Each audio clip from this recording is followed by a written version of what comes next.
سر اس میں کوئی شک نہیں ہے کہ نبی صلی اللہ علیہ وسلم کی جو ذات ہے وہ انسانیت کی معراج ہے، اور آپ خیر البشر بھی ہیں۔ اگر آپ صلی اللہ علیہ وسلم کی ذات کو بحیثیت انسان نہ لیا جائے تو پھر ہم لقد کان فی رسول اللہ اسوۃ حسنہ پر کیسے عمل کر سکتے ہیں؟ لقد کان لکم فی رسول اللہ اسوۃ حسنہ، سورۃ الاحزاب۔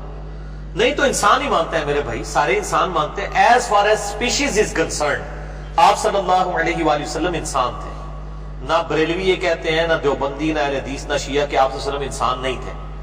قرآن میں واضح ہے قل انما انا بشر مثلکم، اے نبی صلی اللہ علیہ وآلہ وسلم میں تو نہیں ہوں سوائے اس کے کچھ کہ تمہاری مثل بشر ہو۔ لیکن یہ سپیشیز، کیونکہ بخاری مسلم میں حدیث ہے کہ آپ صلی اللہ علیہ وسلم وصال کے روزے رکھتے تھے، یعنی روزہ کھولے بغیر اگلا روزہ رکھنا، پھر کنٹینیوس روزہ رکھنا۔ کچھ صاحب نے رکھے ہو بے ہوش ہو گئے مسجد میں، آپ نے ان کو منع فرمایا، ایکم مثلی، تم میں سے کون میری مثل ہے؟ آپ کسی سے ابھی نہیں کہا قل انما انا بشر مثلکم۔ تو یہ تھوڑے اہل حدیث علماء بھی تھوڑی زیادتی کرتے ہیں نا، ان کو بھی تھوڑی شرم حیا کرنی چاہیے اس طرح کے مسائل بیان کرتے وقت، کہ واقعی حضور کی مثل مرتبے میں، کوالٹیز میں، بھئی ہماری آنکھیں تو سامنے دیکھتی ہیں۔ بخاری مسلم میں کہ آپ پیڑ کے پیچھے بھی دیکھ لیتے تھے انہی آنکھوں سے، 360 ڈگری کا بھی ہے۔ بخاری مسلم میں آتے ہیں آپ نے ہاتھ اٹھایا، فرمایا میں جنت تک پہنچ گیا میرا ہاتھ، ارادہ کیا کہ انگور توڑ لوں۔ ہمارا ہاتھ تو 1.5-2 فٹ سے آگے جاتا ہی نہیں ہے۔ نبی بشر ایز اے اسپیشیز ہماری طرح ہے، مرتبے میں نہیں ہے، کوالٹیز میں نہیں ہے، کسی انسانیت کو داز ہے ان کے اوپر، اشرف المخلوقات میں سے بھی اشرف، افضل البشر ہے۔ باقی یہ ٹھیک ہے جب آپ کو خون یعنی زخم آیا ہے، صحیح مسلم میں آیا آپ پہ احد کے اوپر، جب آپ کے اوپر پتھر برسائے گئے تو آپ کی مبارک جوتیاں بھی خون میں نہائی گئی۔ آپ کا بیٹا ابراہیم فوت ہوا، صحیح بخاری میں آنکھوں میں آنسو آیا، سر درد بھی ہوتا تھا، کالی چکنی پٹی آپ نے باندھی ہوئی تھی جو آپ نے آخری خطبہ دیا ہے، بخاری مسلم میں آتا ہے، جب اسامہ ابن زید والے لشکر کے اوپر کچھ لوگوں نے اعتراض کیا، سر درد کی ایسے پٹی باندھی ہوئی تھی۔ وہ سارے حوادث جو ایک انسان پہ گزرتے ہیں وہ آپ پہ گزرتے تھے، ورنہ آپ مالی آئیڈیل نہ ہوتے، ورنہ تو ہم کہتے ہیں جی حضور کو کیا پتا کہ سر درد کی کیا تکلیف ہے، کسی کی بچی کو طلاق ہو جائے تو اس کی تکلیف نبی کیسے محسوس کر سکتا ہے؟ اس کی اپنی 2 بیٹیوں کو طلاق ہوئی ہے، ان کے اپنے بیٹے فوت ہوئے ہیں، اور لوگ جو ہیں وہ کہہ رہے ہیں کہ دیکھو اس کی اولاد آگے مشن ہی نہیں چلے گا، تو اللہ نے فرمایا ان نشاد یہ کہ ہوا لگتا، آپ کا دشمن بے نام و نشان رہے گا۔ اگر آپ کی اپنی اولاد نہیں ہوئی ہے اللہ آپ کو روحانی بیٹے دے گا۔ آج دیکھ لیں اتنی بڑی امت، کسی نبی کی اتنی بڑی امت نہیں ہے الحمدللہ، اور نبی کے گزرنے کے 1450 سال بعد بھی وہ نبی کی اس دعوت کو لے کے بیٹھی ہوئی ہے۔ اور ادھر تو موسیٰ علیہ السلام کو طور پہ 40 دن کے لیے گئے، پیچھے 70,000 اصحاب جو ہیں وہ مرتد ہو گئے ہیں اور مشرک ہو گئے ہیں، بت پرست ہو گئے، اور یہاں پہ آپ دیکھیں ماشاءاللہ کس طریقے سے پیسہ سے معاملہ چل رہا ہے۔ تو یہ اس امت کو اللہ تعالیٰ نے خاص یعنی فضیلت دی ہے حضور کی برکت سے، کنتم خیر امت اخرجت للناس تأمرون بالمعروف وتنہون عن المنکر، یہ جو یعنی جو یہ نبیوں والا کام جو ملا ہے وہ ختم نبوت کی برکت سے ملا ہے، یہ ساری حضور کی نسبتیں ہیں۔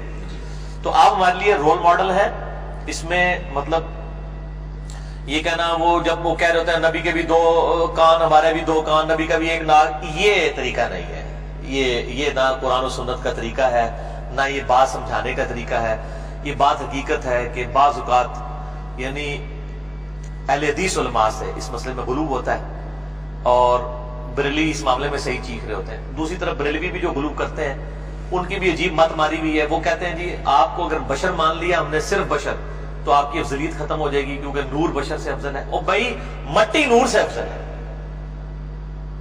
جو اللہ نور السماوات والارض ہے وہ اور چیز ہے، وہ نور مخلوق کی بات نہیں ہو رہی ہے، اس پہ میرا قریب چڑھا ہوا ہے آیت نور کے بارے میں۔ فرشتے نور سے پیدا ہوئے، مسلم میں حدیث ہے فرشتے نور سے، جن آگ سے اور مٹی سے انسان۔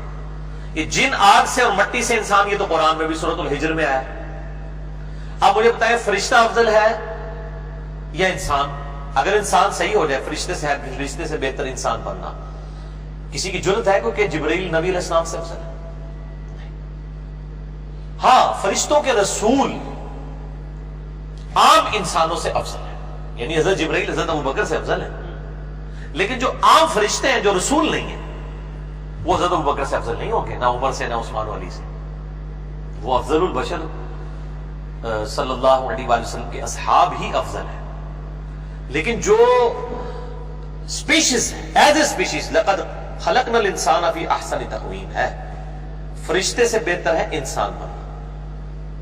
تو انسان کو اللہ تعالیٰ نے بہت بڑے لیول کی معراج کروائی ہے، بغیر خلائی لباس کے، بغیر آکسیجن ماسک کے ٹریول کروایا ہے، ٹھیک ہے، سدرۃ المنتہا تک پہنچے ہیں۔ تو بریلویوں کو یہ بات سمجھائے کہ نبی علیہ السلام کی فضیلت نور ہونے میں نہیں ہے، انسان ہونے میں ہے، کیونکہ بشر نور سے افضل ہے۔ باقی نور ہدایت تو ہے، قد جاءکم من اللہ نور و کتاب مبین، یہ جو آیت ہے سورۃ المائدہ کی، اس کی تفسیر میں اسلام کی پہلی تفسیر جو طبری ہے ابن جریر المتوفا 310 ہجری، انہوں نے لکھا ہے یہاں نور سے مراد نبی علیہ السلام ہے۔ اور یہ سعودی عرب کے مولوی وہاں بیٹھ کے جو خانہ کعبے میں درس دے رہے ہوتے ہیں، کہتے ہیں جی ہم نے بریلوی نے تعریف کر دی ہے، نور سے مراد بھی قرآن ہے اور قرآن کتاب سے مراد بھی قرآن ہے۔ حافظ بریلوی نے کوئی تعریف نہیں کی ہے، یہ اہل سنت کے امام ہے۔ حافظ ابن کثیر نے پورا چھاپا ہی ابن جریر سے مارا ہوا ہے۔ ابن کثیر تو 8ویں صدی میں آیا، یہ 30ویں صدی میں۔ امام بخاری کا ہم اثر ہے ابن جریر طبری، امام طبری، اہل سنت والے، ایک تو شیعہ والے امام طبری، میں اہل سنت والے، انہوں نے لکھا ہے کہ قد جاءکم من اللہ نور و کتاب مبین میں نور سے مراد نبی علیہ السلام کی ذات ہے۔ اور شیخ زبیر علی زئی صاحب نے اپنے مقالات میں لکھ دیے، الحدیث رسالے میں چھاپا ہے کہ ہم مانتے ہیں نور ہدایت ہے۔ اس سے بڑی آیت ہے یا ایھا النبی انا ارسلناک شاہدا ومبشرا ونذیرا وداعیا الی اللہ باذنہ وسراجا منیرا۔ آپ صلی اللہ علیہ وآلہ وسلم وہ سورج ہے جو چمکا دیتا ہے، آپ نور ہدایت ہے، اور آپ نہیں، آپ کے اصحاب نور ہدایت ہے، صحیح بخاری نور ہدایت ہے، صحیح مسلم نور ہدایت ہے، قرآن نور ہدایت ہے۔ تو اس کانٹیکس میں نور بھی ہے، نور ہدایت بھی ہے، بشر بھی ہے۔ باقی اس کو زیادہ جھگڑا نہیں بنانا چاہیے اور گستاخی والا معاملہ نہیں کرنا چاہیے۔ گستاخی یہ ہے کہ آپ کہیں گے بشر جو ہے وہ کم تر ہے اور نور زیادہ ہے، یہ گستاخی۔